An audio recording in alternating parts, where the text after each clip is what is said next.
اللهم انصرهم ولا تنصر عليهم.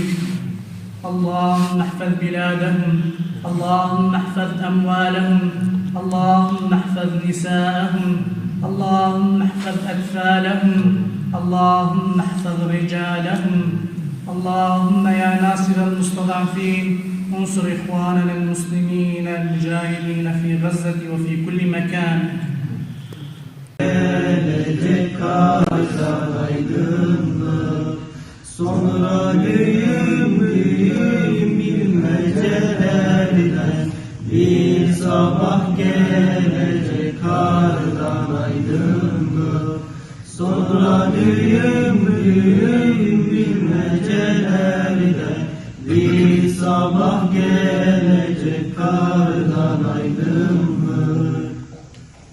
Vurulup ömrünün ilk baharında kanından çiçekler açar yanında.